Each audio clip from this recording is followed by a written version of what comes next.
Eddie O'Sullivan, welcome back to Buccaneers. Yeah, it's been a while. I don't live too far from here, but every time I come back here, all the memories flood back again. Great memories in the main, it seems. Oh, absolutely. Yeah, it was a fantastic time. For me, I was actually working in America during that time. I was assistant coach with the Eagles and led up to the '99 World Cup, but it was a seasonal work. Right. So I was home for the winter, and I used to come here 2 nights a week and on weekends. And it was the time when Buccaneers kind of caught the imagination of the club support. And we had a great few years here. They got promoted from Division 3 to Division 2 to Division 1, and I was part of the back end of that, and yeah, we had a fantastic time. Yeah, you arrived here as they went from Division 3 into Division 2. Yeah. So that was a kind of a perfect moment to arrive, and yeah, the next couple of years were good. So I mean, we've a lovely clubhouse behind us, and the pitch here, has it changed Well, much? I wasn't here, yeah. There was like, the pitch was here, but we only played on it, and it was sacrosanct, and the clubhouse is up at the back there, the old clubhouse, and the training pitch was out the front with a hill in it, and it's probably the only place I know that the water flowed uphill, because it was actually wetter at the top for some reason than the bottom. So the conditions were if the clubhouse didn't exist. Right. But there was a great atmosphere, a really good club, great cooperation between Ballinasloe and Athlone at the time. We used to play some games actually in Ballinasloe and some games here. There was a great club atmosphere. We had, people like Noel Mannion, who was finished for Ireland at that stage. We had the Rigney brothers making up a lot of the pack, fellas who played for the club for years.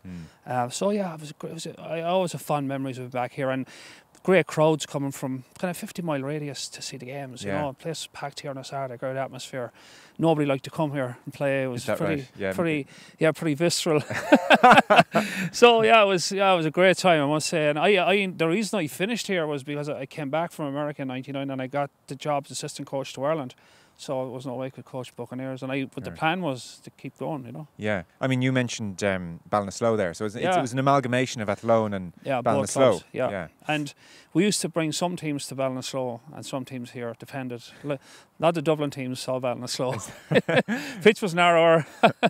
We had a famous pack here that time. We were on the expansive side, let's put it that way. It was a big pack of forwards. We had Twin Towers, Jimmy Screen and Martin Cahill and Joe McVeigh in the front row. They actually played for Connacht and they played for Ireland A together. It was a huge front row. We played a fairly forward-oriented game. Okay. But it worked. It got us to a playoff in the All Ireland League. Like, we were beaten by Cork in Cork, and they went on to win the league that year.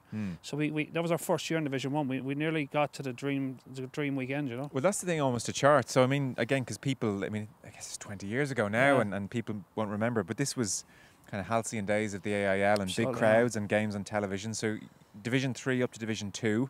And then quickly up to Division 1. And your favourites really to get kicked back down to Division 2. Yeah. And you finished third that year. That's right, yeah. And it's Cork Con. I think a Ronan O'Gara pass maybe they done, did you, in that semi-final? He did a wraparound play and put, I forget it was, through a hole, and that was it. That was the difference in the teams.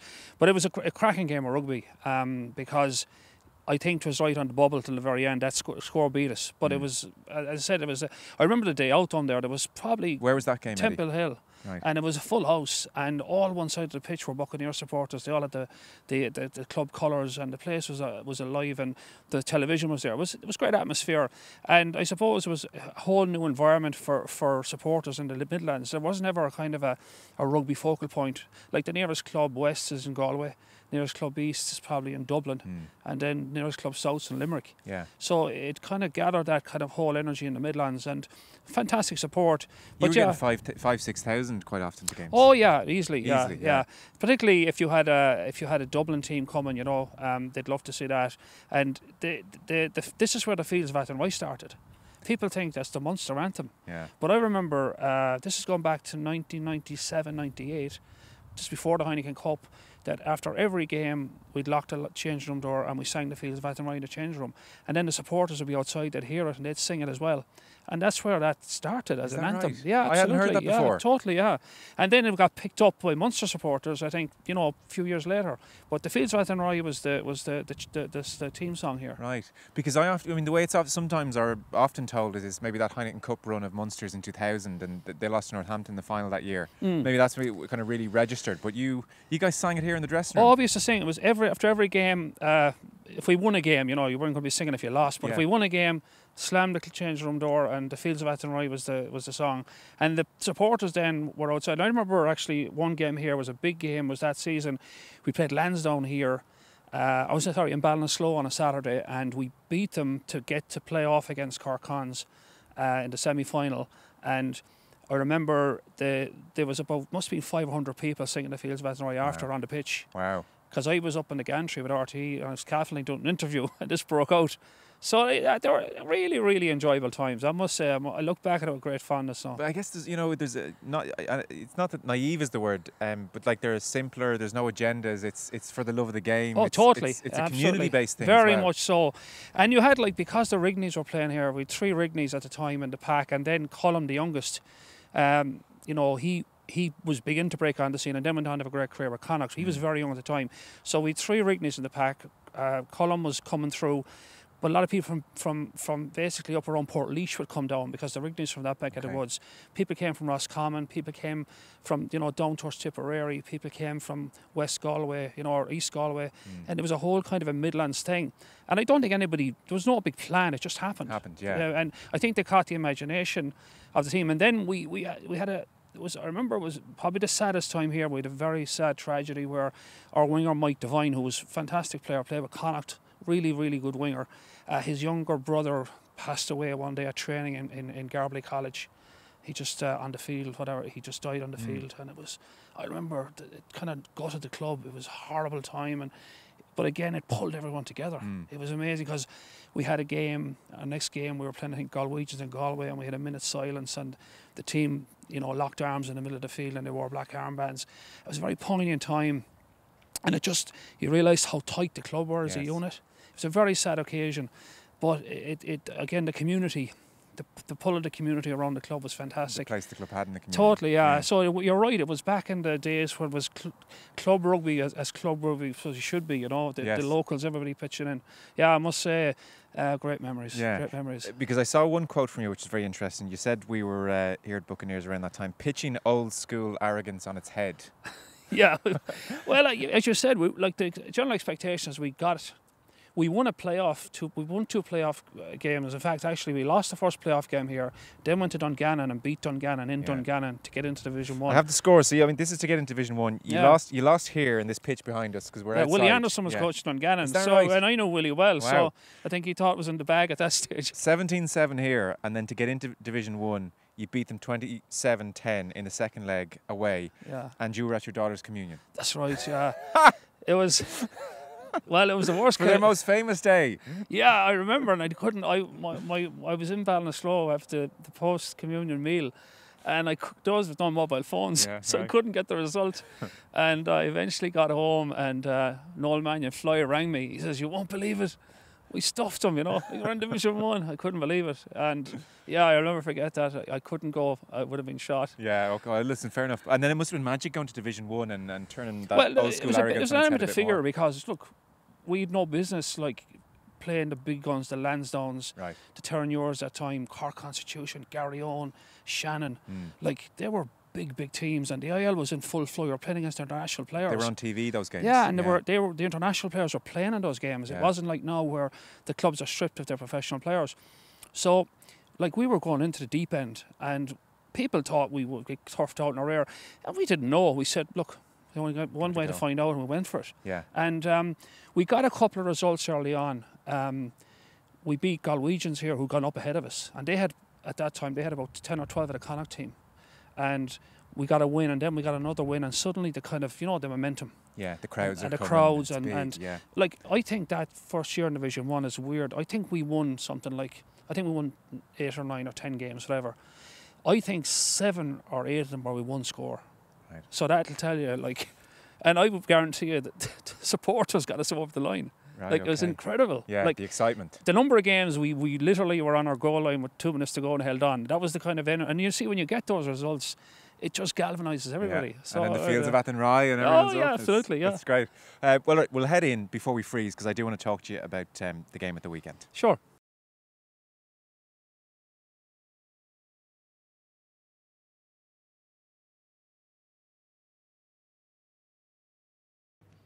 So let's turn to look at the weekend then. Scotland are in town first. The easy assumption for all of us to make is that Ireland, given everything we've seen thus far, will manage this situation very professionally and come through okay. You'd expect that, but you still have to go out and do it. It's a tricky one in the sense that we probably have to go to a similar road we went against Wales. I think we don't want a loose game against Scotland. That's what they want. Quick game, ball thrown around the place. We have to be very kind of controlled in our approach. That means we'll probably be similarly direct that we were against Wales. The only difference is that Wales didn't compete at the breakdown, and you saw how we dominated possession. I think we turned over 1 out of 134 rucks. I think that's different against Scotland. You see, Scotland last year, they turned us over 4 or 5 times in Edinburgh. They turned England over 10 times in Edinburgh. They'll come to basically turn the ruck into a barroom brawl. So that's the challenge, I think, for Joe Schmidt, is to keep this similar approach philosophically to the game, to play very direct and controlled, but at the same time not let Scotland stymie our ruck ball and take us away from that kind of collision-based game, which we do very well, provided we're getting on the front foot and we're winning collisions. That's the chicken and the egg for him. To oversimplify things, you could argue that Wales didn't overly contest things at the ruck, and equally Eddie Jones is on the record as saying increasingly he doesn't want, he's sending one in to compete at the ruck with the ball carrier. So he paid a price for that in Edinburgh. Because if you look at that game, Scotland went in and turned over 10 rucks, and they just competed. And sometimes what they did is they tricked Scotland into thinking they weren't competing, and then guys relaxed, and then they counter-rucked. So it's just I can't see Scotland coming to Dublin and not competing at the ruck. So we'll have 2 teams who like to compete at the ruck here. Yes, but having said that, that's it. If I have a feeling if we move the strike point enough and they can't predict, like last year we had a very good set of ball carriers. We had Jamie Heaslip, we had Sean O'Brien, we had CJ Stander, we had Ian Henderson in our back 5, and we went very direct at them, but they were kind of waiting for us, and they chopped a lot and they jackaled over the ball, and we had a very poor dividend in our attack last year. I think if they can predict who our ball carriers are this year, a similar problem waits for us. We need to be a little more inventive where we go to the line and who goes to the line. And I think if we keep them off balance on that, our ruck ball will be fine. And if we get good ruck ball, I think we'll outmuscle them. I think we have the horses up front. We can play that choking game that worked so well against Wales.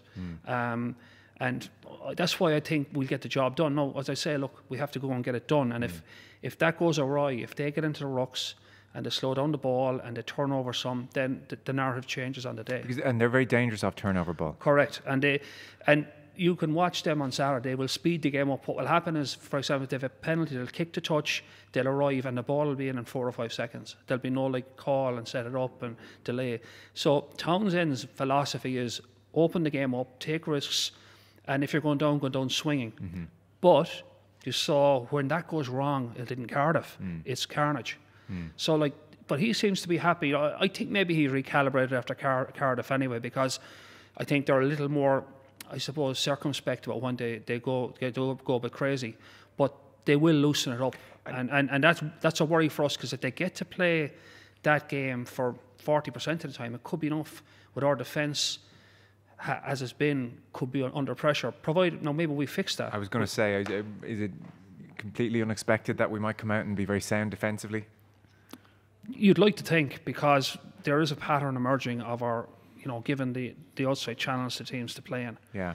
And seven tries in 3 games. Yeah, it's a lot. And the thing that kind of worries me about the Irish defence is I don't think we're missing tackles. Sometimes you miss tackles and teams score, and you go like, oh yeah, if you made that tackle, it wasn't a try. But we're getting picked apart. We're not missing tackles. Teams just beating us around the corner and putting 2 players into space with 1 defender, and they score. And I mean, Italy did it to us, and France didn't, except once. But France are not going to do it to anybody, to be honest. So the 2 teams that, well, certainly wouldn't expect Italy, but we knew Wales would cause that problem, and they did. They did. And look, without much ball as well. We all held our breath as well for that last play. Like, I think if Dan Bigger was on the field instead of Anscombe, that goes out the back to Tipuric, and there's a different conversation after the game. Yeah, it's interesting in that Gregor Townsend almost. He said he's on the record as saying he looked at what Joe Schmidt had done at Leinster and attempted to mimic him in some respects, and now he's graduated to international level.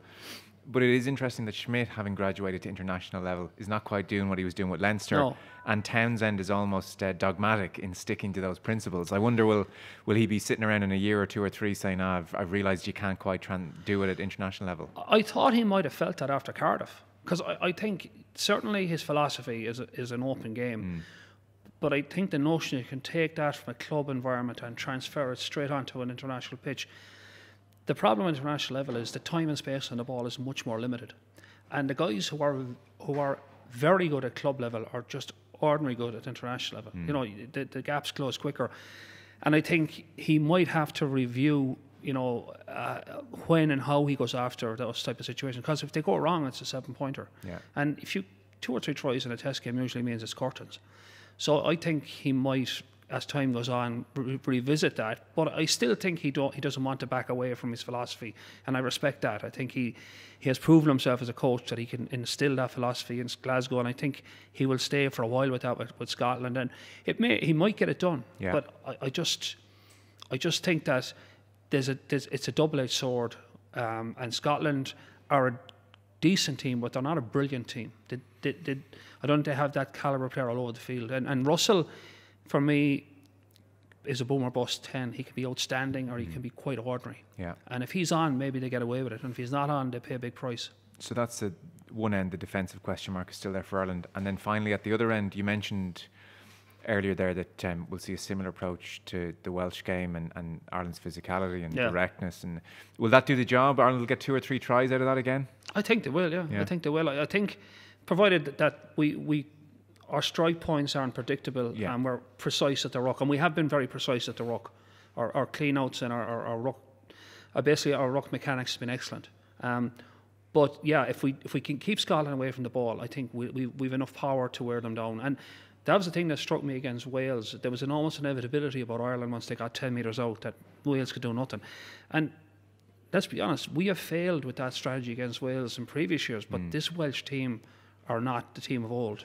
And that's why maybe Warren Gatland is changing their strategy away from warm ball to, you know, playing this more open game, because he realises he doesn't have the horses up front to play that game anymore. And his midfield has changed. Jamie Roberts is gone, you know, and Jonathan Davies not there. So he's recalibrating as well. And this Scottish side aren't big enough physically to withstand No. it? No. Okay. The only guy is Hugh Jones, I think, is a bit of a pocket rocket in there in the middle of the field. He can cause problems. But by and large, you know, they shouldn't be able to bully us. Yeah. I think if it comes down to that, we'll win the bullying. And I would expect that to be the case on Saturday. I think Joe Schmidt knows exactly what he wants and he knows exactly how to get it done. The players still have to do it. Yeah. But I'd be confident they'd get it done. Well, the Scots have won 6 times in 46 matches away since 2004. Those were in Rome. Now, one was in Croke Park, but it's a truly dreadful record. But the last time we've lost 2 years in the bounce to Scotland was the Five Nations, 88, 89. Right, okay. So, like, their record is not good against Ireland, and their record is not good in Dublin, and their record away from home in general is not good. So, historically, it's against them. Now, on any given Saturday. Sure. You know, it happens. It happened this last year. But I think the narrative, if we lose on Saturday, we'll be like last year. And it was the same narrative in 2010. If you listened half-time to Declan Kidney after the game, was how Ireland underperformed and made mistakes at the line-out, didn't execute well. So it was kind of like Ireland beat themselves, like we did last year in Murrayfield. And if we lose Saturday, we'll be talking about how we beat ourselves. Yeah. I don't think we're going to go away and say, oh, Scotland were way the better team, we had no business kind of compete with them. Okay. We're a better side. We should win it. Okay. And all that said, a very final point. Guy Ringrose therefore shouldn't be the key issue. It's a more general point you're making. But Ringrose is going to come in. He's been rusty on comebacks before. Some players are able to somehow find the It's a tough speed. place to come in as well, 13, sure, because you know, you don't get much wriggle room for errors. But there's no choice. He's the right choice, and he's a class act. Let's be honest. I think he's just a very smart footballer, and he's kept his head under pressure, which is the key test level. I think he'll be fine. Okay, Eddie, thank you. Hey, hope you enjoyed that latest offering from Off the Ball. If you want to subscribe, and you should, check out just up here. All our latest stuff is just down here. Generally, knock yourself out.